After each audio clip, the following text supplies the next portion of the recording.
Ayan po guys, nagpuputol po tayo ng puno. Tinitrim lang po natin para medyo maayos naman yung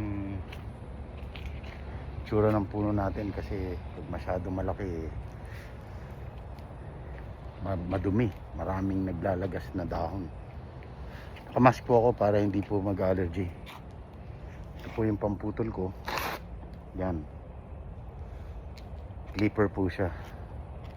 Kita-kits mamaya. Yan guys, tapos na. Pwede na yan. Tapos nilagay ko dito lahat ng mga trimmings. Kasi pipick upin naman bukas yan ng ng city. Okay. Kita-kits. Hi guys. So, tapos na tayo magputol ng puno. Ngayon, pupunta na tayo ulit dun sa basketball court. Dun sa last vlog ko, practice ulit yung mga boys. So para sa mga hindi nakakalam, yung mga boys ko, mga basketball player dito sa Florida, naglalaro sila for their schools and for AAU teams. So yung isa high school player, yung isa naman middle school player.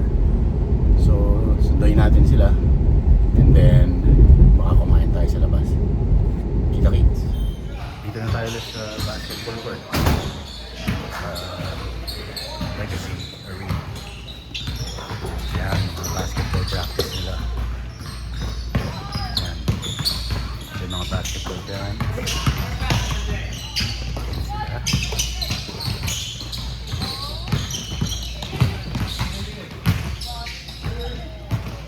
Hi guys! Hi! Say hi! Hi! May ganito pala to, dual features. Hi! Wala yung i-discover ah. Yan.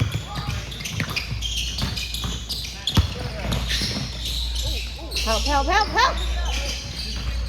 Nice. Good job.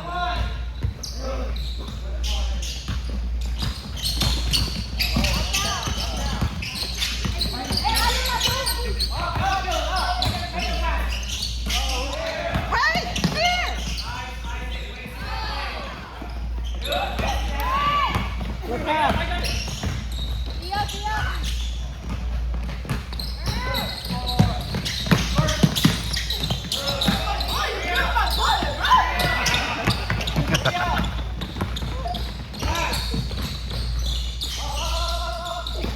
Nice. Oh, just touch daily like this. Put your hand here, and then do it.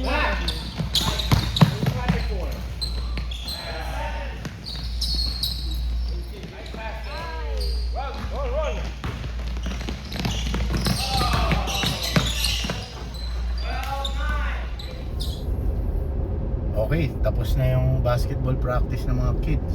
So, pupunta tayo ngayon sa isang Mexican restaurant. Kakain tayo with a group. Kasi pagod yung mga bata, gutom na rin. Tapos, hindi rin kami nagluto ng dinner. So, kain tayo Mexican. Pangalan ng restaurant is Casa Maria. So, masarap yung mga Mexican food doon. Sila mga nachos, chimichanga, at kung ano-ano pa. Lagi ko ni-order doon yung chuleta, yung pork chops with rice and beans. Tsaka syempre, malaking mug ng 2X Lager, panghimagas. So, ito na, malapit na tayo sa Casa Maria.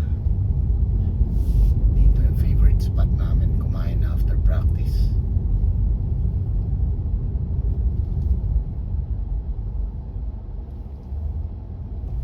Yan. Yan siya sa right side, Casa Maria.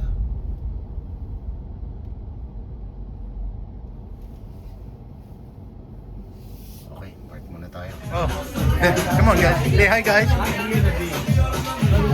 Say say hi. Hi, hi, hi. I saw the one yesterday. Push na.